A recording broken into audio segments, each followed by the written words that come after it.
Join us as the cars are getting ready to go out for race 2A in the BRSCC Mazda MX-5 Championship. Sam Smith on pole position. It is wet though, and we've got a chance to have a little chat with John Langridge. John, starting on second position, and it's a little bit damp out here this morning. Yeah, it's pretty horrible. Horrible day at Silverstone, a bit different to yesterday.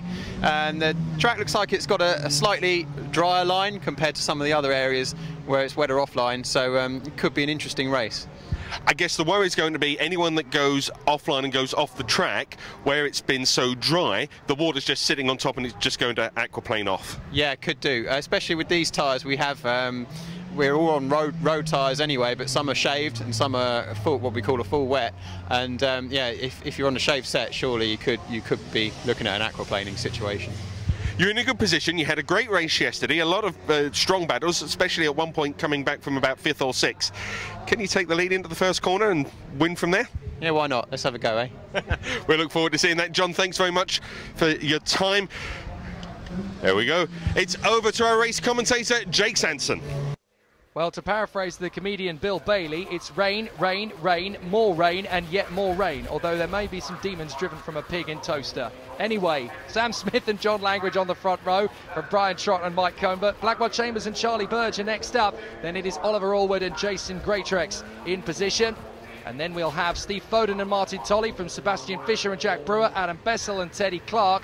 Marcus Bailey and Lewis Cannon will be on the 8th row of the grid together. And then it will be Clive Poles and Simon Orange from Will Hayden and Paul Bateman, Oliver Robinson and Harry Dean from Ivan Leary, and the race 1 winner of the B group yesterday in the wet, John Pethick, so he'll have an advantage over these guys. Callum Greatrex, Jake Stiles, Bryn Griffiths and Jack Moody, the 4 men who finished behind him. Those 5 know what it's like racing in the wet conditions on this particular circuit since the resurfacing. The rest of the field are going into a little bit of unknown territory here, so things could get very interesting off the start. The 5-second board has gone up, the lights are going to go on, and we're going to go racing once again here at Silverstone on the national circuit. Slipping and sliding down to the first corner. Things could get very interesting from here on out, and the drivers know just how tricky it could get.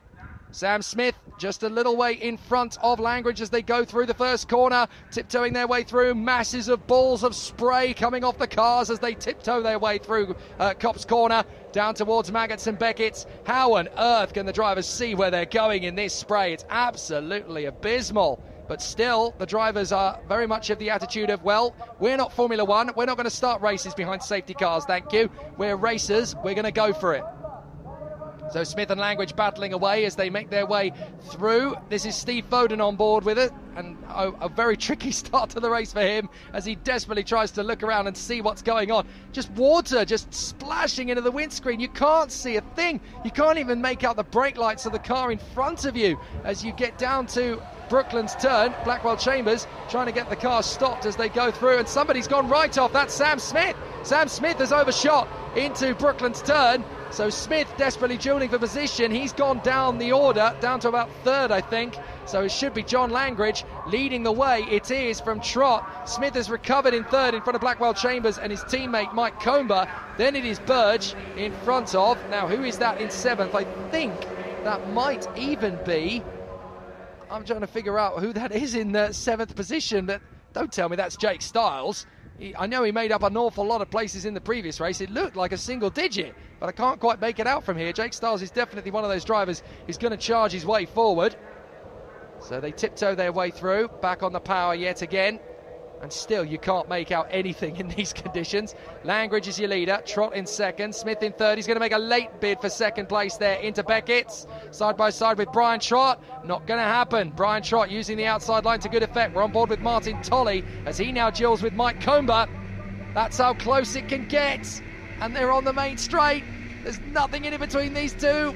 They're rubbing bumpers, well, rubbing doors, I should say, sorry, as they go under the bridge. And into the braking zone. Is Tolley going to get there first around the outside? Yes, he is, because Comber's bailed out of it.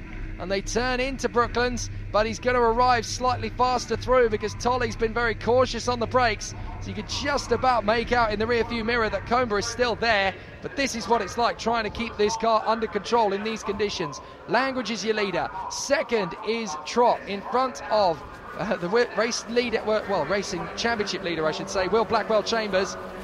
3rd position through the spray. The leading three have broken clear. Blackwell Chambers has decided, I don't like having a face full of water. I'm going for second place. He's going to make the move up the inside of Trott. He gets through, just about nits the eye of the needle between Langridge and Trott. That was so tight. That could have been misjudged by a couple of millimetres, and there might have been some contact, but not when it's Blackwell Chambers. He's so good at just threading the eye of the needle. Even in these conditions, he's going to dart out on the inside of Langridge. Enough of this. This is the kind of race where you've got to lead it from the front and disappear, and that's what Blackwell Chambers is going to set out to do. Langridge in second place. This is what he can see. We're on board with Langridge as he chases after Blackwell Chambers. Still plenty of time for him to win this one. Sam Smith is no longer a problem. He's down in fourth place, a little way behind these two. But this is a careful moment for Langridge. He's got to be very, very sure that he's going to make an overtaking move on the leader Blackwell Chambers, as he has to brake a little bit earlier. Lots of bow waves coming off the cars as they skid their way through Brooklands. This is how much standing water there is on the circuit. Absolutely impossible for drivers to get themselves neat and tidy as Jason Greatrex tries to dive his way at the inside of Jack Brewer, and that's a run wide there for the two of Jake Stiles. So Jake Stiles is in the action in this one, but not the end of the grid he wanted to be at, as he then gets passed by Bryn Griffiths. Is he going to keep going? And it looked to me as though Jake Stiles was stopping. So I wonder if he's given up the ghost as Brian Trott dives up the inside of John Langridge and gets in a second position at Copse Corner. So a nice move there from Brian Trott, but John Langridge is going to come back at him. He's going to get alongside, but he's going to go left because that's where Trott's going to send him. That'll be the inside line for Maggots, but not for Beckett. Trott's going to try and hang on to this. Brake, turn in. Don't let the brakes lock up into that part of the course. Trying not to get on the power too early. Let the natural flow of the car get you around the first part, then power down and up the Wellington Straight. You've got to be so much more conservative with these cars in the wet conditions. They do like to chuck themselves around a little bit. Fortunately, these MX-5 Mark 1s is what I meant to say, are just that little bit more responsive and a little bit more natural to drive than the Mark 3s and the Mark 4s that are a lot more twitchy. Whereas these cars, a lot of drivers have told me, it's just like handling a dirty, great go-kart. They're great fun to battle with. And of course, these rear-wheel drive machines, an awful lot of fun to battle with, particularly in these conditions, because they do start to slide around a lot.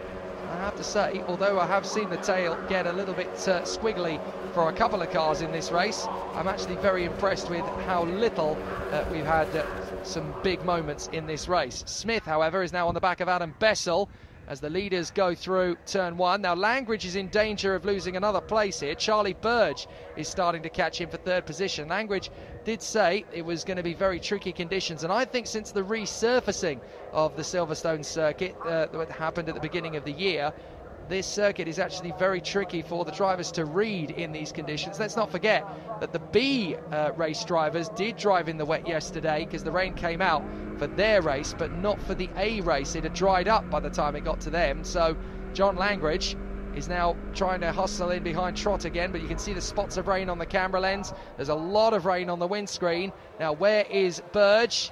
He is still in behind Langridge. He's not going to make the move yet. He needs to be well and truly sure that he's going to get there. But Charlie Burge tucked up behind the 5 of John Langridge, trying to make the move. He's going to get the switch back though. Langridge is going to, his car is drifting slightly. Oh, that's well covered from John Langridge to hold on to that around the outside of Lovefield. Any other driver would have got that car so far wide there would never have been a return to come back to the line. But Langridge has done a brilliant job there of hanging on to third place. So it's Blackwell Chambers leading, Trott second, Langridge third. Fourth is Charlie Burge. I think Adrian Burge would love to be told that he's running in fourth place in the A group. Christmas would have come early there, but if things have gone as well as he hopes they have in the B group, hopefully Adrian Burge will be joining Charlie in the C race of the weekend, I should say. Well, the third race of the A group. One day we can only hope there's going to be a C group. There's so many drivers in the field already, as Sam Smith is battling there with Oliver Allwood, but both of them have ended up dropping down the order because of the close, intense nature of the wet weather circuit here at the Silverstone National. If you think that this is, as I like to call it, a mini Monza, the Silverstone National configuration, add water to that, you've got a lot of straight line speed, You've got some long straights, some fast-flowing corners. Add water to that, and it's a bit of a knife edge at the best of times. And add the spray, and you can't see a thing. Brewer up the inside of Steve Foden into the braking zone for Brooklands. We're on board with Steve Foden now. Just watch the steering wheel work.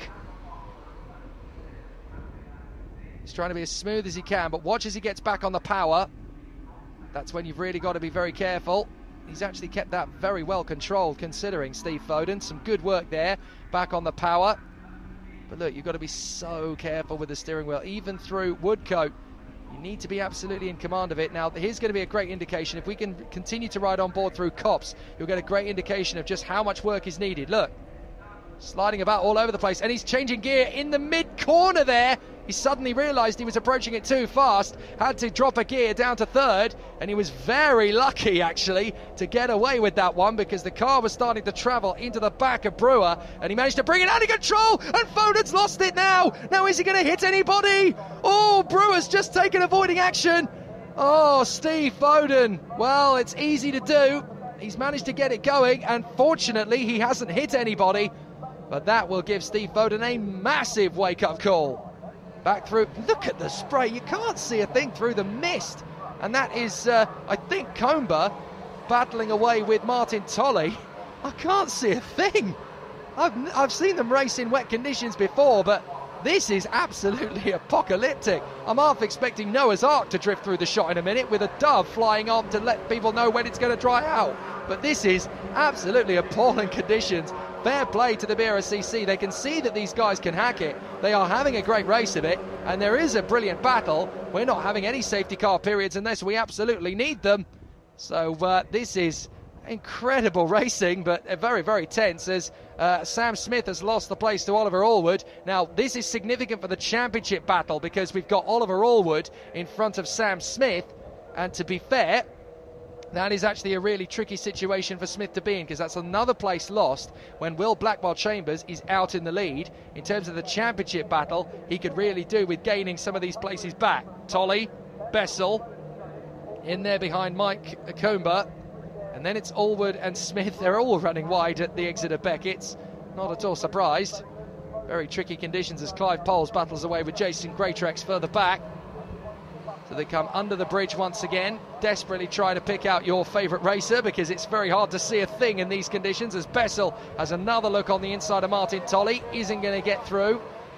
They drift apart there once again, and that is Allwood still in front of Sam Smith, who could really do with more points than he's going to get for this race. We're on board with Martin Tolley. That is Mike Comber in front of us.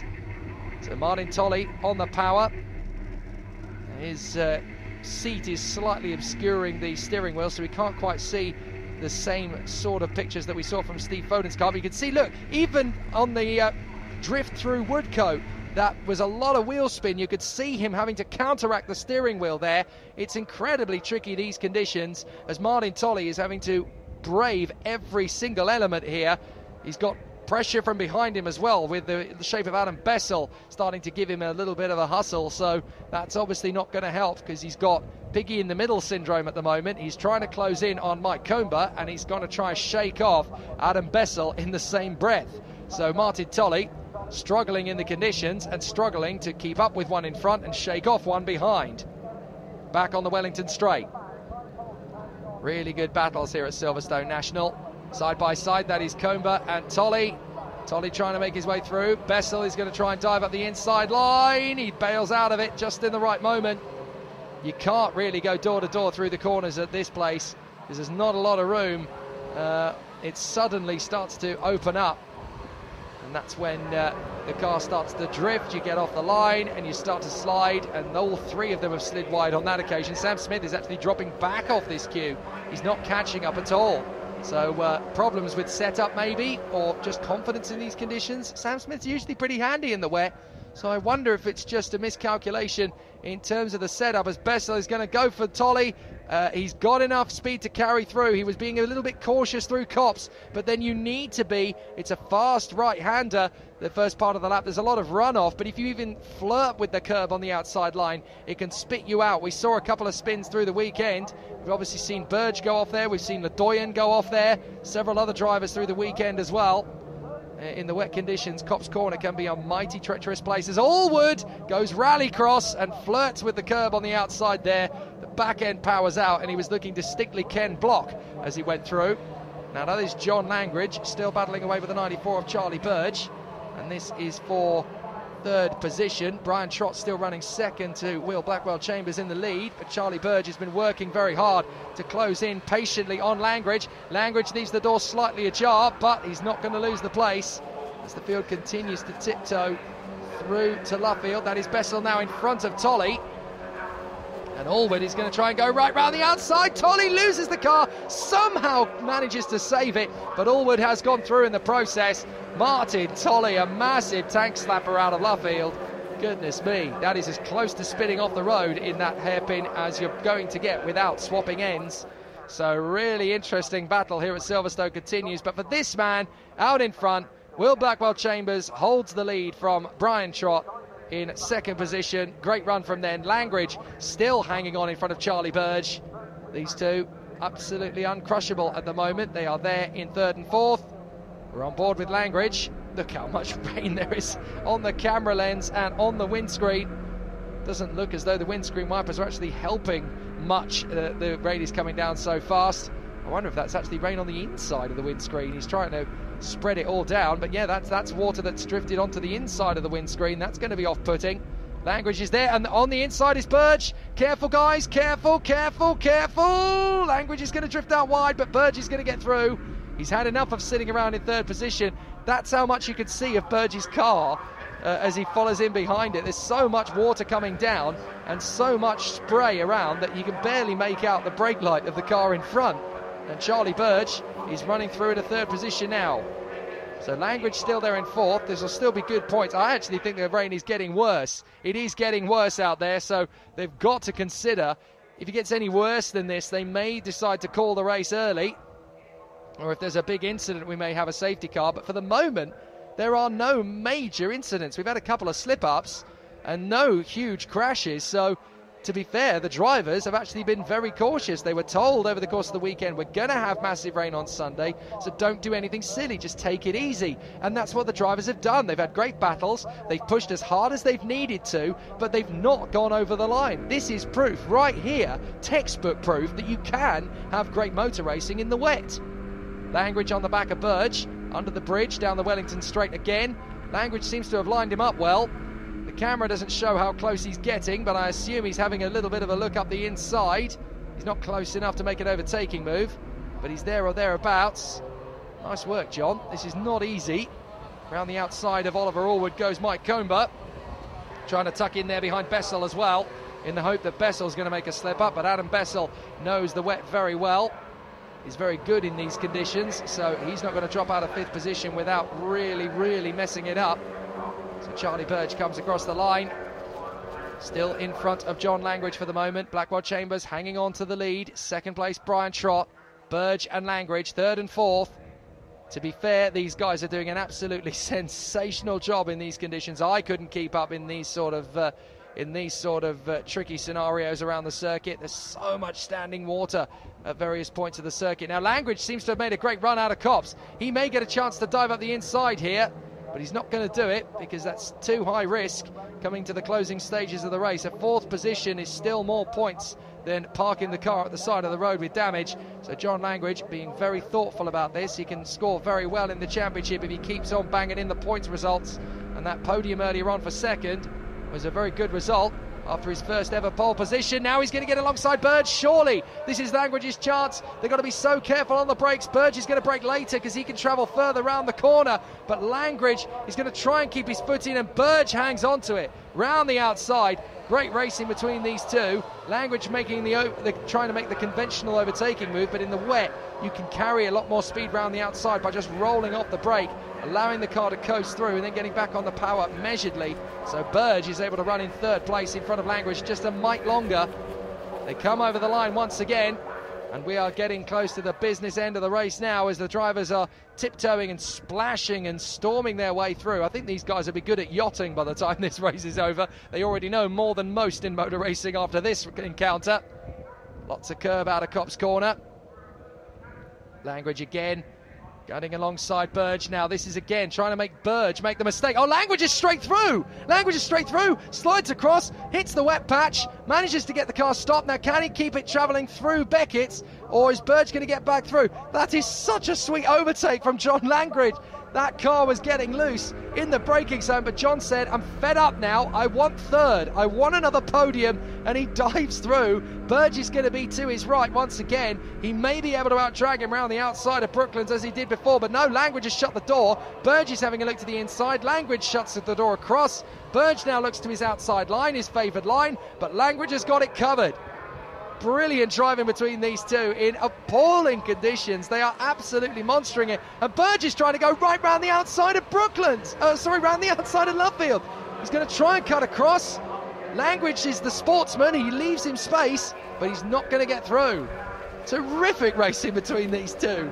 Language and Burge having an absolute dogfight here at Silverstone for third position. They both want to be on that podium, and they are both prepared to go for it, hammer and tongs, tooth and nail, to get the place. Absolutely sensational racing between these two as we get closer and closer to the end of this one. I think, looking at the time we've got left, this is actually going to be the penultimate lap here at Silverstone. First and second look pretty much settled. Blackwell Chambers in front. Oh my goodness! That's Charlie Burge with his bumper. It's come off. Charlie Burge has got his bumper on the windscreen. Now, surely that is going to be game over for Burge. So the windscreen is now obscured by the bonnet, which has come up. So Charlie Burge's bonnet is now glued to the windscreen. He can't see a thing, surely, with the spray that we've got here. But he is motoring on. Now, surely he's going to have to come into the pits. He's still there in fourth position. He's not lost a massive amount of speed, but I can't see him going on here in fourth position. So that is him going to be surely game over. Will Blackwell Chambers leads the way as he comes through. So he's into the last lap, as we expected. Blackwell Chambers is actually being caught a little bit here by Brian Trott. Look back, and we should see in third place now John Langridge. Absolutely unchallenged from the man who should be he's not pitting! Charlie Burge is carrying on. I've just seen him go past the pits. Charlie Burge is going to finish with his bonnet strapped to his windscreen. I want to see if we can pick this up again, but number one, Will Blackwell Chambers is hanging on in front of Brian Trott. And somehow Charlie Burge is still going round with his windscreen obscured by his bonnet. That is absolutely unbelievable. Look, there goes John Langridge. Where is Charlie Burge? There he is! I don't believe it. Charlie Burge. I'm sorry for laughing, but Charlie Burge is carrying on. He thought, well, no, I'm in fourth place. They're not catching me. I've only got one more lap. I know my way around this circuit with my eyes closed, so I may as well. And Charlie Burge is going to bring the car home in fourth position. I can't believe it. That man deserves a medal on his own, but it's going to be victory for Will Blackwell Chambers. A big moment in his championship campaign. Brian Trott has caught him right up with one more lap. Trott might have beaten him to the finish. Brilliant from Blackwell Chambers. A sensational run for Brian Trott. That is as close to the victory as Trott has ever come. And he's so close to that win now, he could sense it. But in third place, John Langridge. Fourth, with no view at all, Charlie Burge in fourth. Adam Bessel from Oliver Allwood, Mike Comer and Sam Smith, Martin Tolley and Lewis Cannon. Fastest lap of the race, Brian Trott. Jack Brewer from Bateman, Poles, Clark and Greatrex, Stephen Foden from Harry Dean and Will Hayden, Callum Greatrex 19th in front of Marcus Bailey, and then the last few stragglers home, John Pethick from Sebastian Fisher, Simon Orange, and the last five home are Robinson, Moody, Stiles, Leary and Bryn Griffiths. What a race. Will, congratulations, but that was an interesting move there into Beckett's. Which lap? Early on? Yeah. The one for the lead. I don't really remember that one. There was quite a few interesting moves early on. No, it's quite slippy, and on the warm-up lap I was experimenting with lines, so I thought I had an idea where the grip was going to be, and I don't think a lot of people had spent maybe as much time finding grip. So no, the first couple of laps was really nice to be able to find it, get through, get into the lead and start pulling out a gap. Brian, closing up on you in the last couple of laps there, he was right on your tail. There was only 0.1 of a second between you coming over the line. How did you feel? Slightly nervous, if I'm honest. I was watching him try some different lines, so I started trying to copy that as well, watching him in the mirror as he's coming through corners. But no, Brian's very good in the wet, so I wasn't overly surprised he was the one closing me down, but glad to have kept him behind. Well, congratulations. We'll look forward to seeing you out there after race 3. Perfect, cheers. Brian, that was a testament drive to yourself there. You were right on the back of Will towards the end. Did you think you could have pipped him? Definitely, in a word. No, it was a good fun race. I do enjoy these conditions. It's a big leveller, so you know, driver skill comes into it. And there was a few times I thought, oh, you know, I aquaplaned in quite a few places out there. I probably didn't have as much tread on my tyres as I should have had, but it was all I had, so that's what I used. And no, it was great fun. Will pegged me for quite a long time there, so I was trying different lines and just experimenting. And then I found a few places where I was picking time on him, and then we caught a back marker with a lap to go. It held Will up, but it also actually held me up a little bit. I aquaplaned all the way down the back straight. But yeah, it was close. Really enjoyed it. Big thanks to AB Motorsport and Team Trot. Brilliant. So not going into a drift championship anytime soon then?